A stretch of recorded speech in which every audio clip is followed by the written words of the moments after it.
విజయనగరం జిల్లా శృంగవరపుకోట మండలం పునిగిరి గ్రామంలో వెలిసిన శ్రీ ఉమా కోటిలింగేశ్వర స్వామి దేవస్థాన పుణ్యగిరి ఈ దేవస్థానానికి సుమారు 7000 సంవత్సరాల చరిత్ర కలిగిన అత్యంత ప్రాముఖ్యత కలిగింది. ఇక్కడ పాండవులు అజ్ఞాతవాసం చేసే వేళల్లో ధర్మరాజు ప్రతిరోజు ఈ శివలింగానికి అభిషేకం చేసి పూజలు నిర్వహించేవారు అని ప్రసిద్ధి.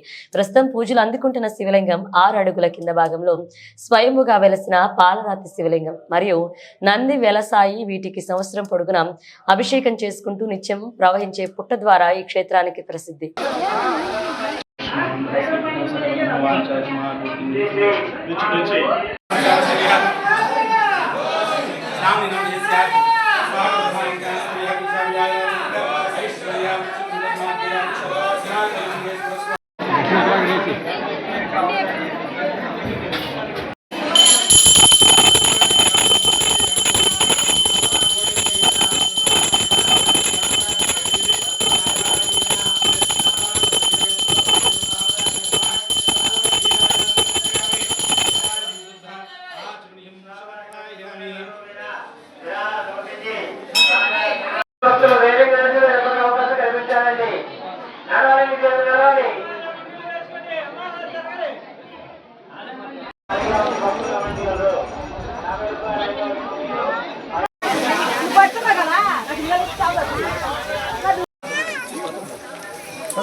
ఇందాకంటే అక్కడ కింద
బాబు అవతారం కలుస్తాండి. అమ్మా అమ్మా బాబా బాబా బాబా స్వామి అయ్యా అయ్యా బాబా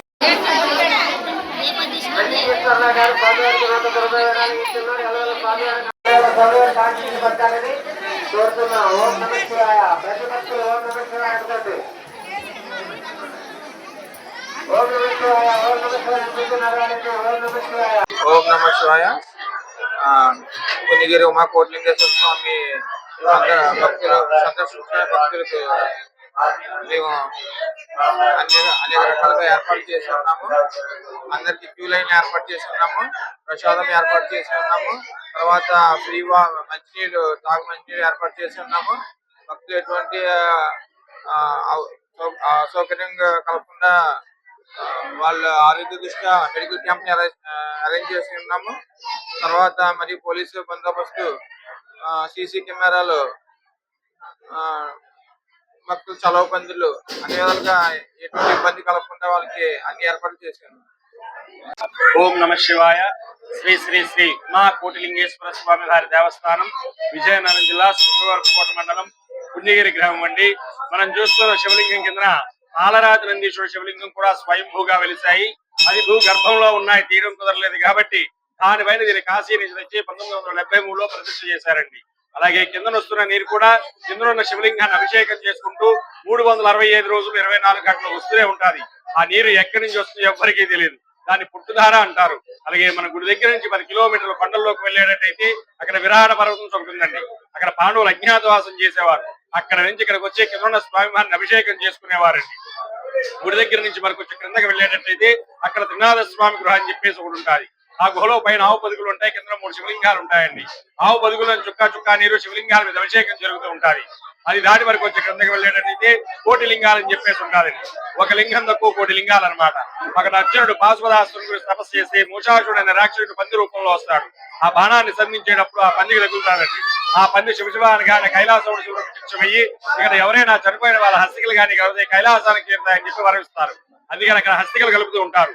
హస్తికలు కలిపిన కొన్ని రోజులకి సున్న రాళ్ళ కింద తయారవుతాయి. అది దాటి వరకు వచ్చి క్రిందకి వెళ్ళేటట్టయితే ధారగంగం లోయన్స్ ఉంటుందండి. ఆ లోయలోంచి కాశీకి వెళ్లే త్రోవ ఉండేది. 100 సంవత్సరాల క్రితం నారాయణ జరిగిన స్వామీజీ ఇక్కడ నుంచి కాశీకి వెళ్లి అక్కడ నుంచి జలం తెచ్చుకుని ఎదురున్న స్వామివారిని అభిషేకం చేసుకునేవారండి. స్వామివారికి ఉన్న ప్రత్యేకత ఏమంటే పునీరు ఎప్పుడు అనుకుంటే రాలేరు, అనుకోకుండా బయలుదేరి రావడమే స్వామివారికి ఉన్న విశిష్టత అండి. అనుకోకుండా అంటే అలానా టైంకి పునీరు వెళ్దాం అనుకుంటే అది ఎప్పటికీ జరగదండి. అనుకోకుండా ముందు రోజు రాత్రి కూడా లేదా అప్పటికప్పుడు అనుకోవడం లేదా ఏదైనా ఊరు వెళ్తూ మార్గ మధ్యలో వచ్చి చూసుకోవడమే స్వామివారికి ఉన్న విశిష్టత అదండి. ఇది 7000 సంవత్సరాల కింద ఈ యొక్క క్షేత్రం అండి. భారత యుద్ధం జరిగినప్పటి క్షేత్రం ఇది. కార్తీక మాసం, అందులోని ఈ రోజు సోమవారం 3వ సోమవారం కాబట్టి భక్తులు అధిక సంఖ్యలో పాల్గొని స్వామివారి తీర్థ ప్రసాదాలు స్వీకరిస్తున్నారు. అలాగే స్వామివారికి ప్రతి రోజు కూడా ఉదయం 6 గంటల నుంచి 11 గంటల వరకు కూడా స్వామివారికి రుద్రాభిషేకాలు అభిషేకాలు జరుగుతూ ఉంటాయి. 11 దాటిన తర్వాత స్వామివారికి భోగం, అనంతరం స్వామివారికి సాయంత్రం 5 గంటల వరకు కూడా దర్శనాలు అనేవి కల్పిస్తూ ఉంటాము. అలాగే ప్రతి రోజు కూడా ఉదయం 6 నుంచి సాయంత్రం 5 గంటల వరకు ఆలయం తెరిచే ఉంటుందండి. 365 రోజులు కూడా ఆలయం తెరిచే ఉంటుంది. కార్తీక మాసంలోని 4 సోమవారాలు, 2 ఏకాదశులు, ఒక కార్తీక పౌర్ణమిని కూడా స్వామివారికి విశేష అభిషేకాలు జరుగుతూ ఉంటాయి. మాస శివరాత్రి రోజు స్వామివారికి ప్రత్యేక అభిషేకం కూడా జరుగుతూ ఉంటుందండి. ఓం నమః శివాయ.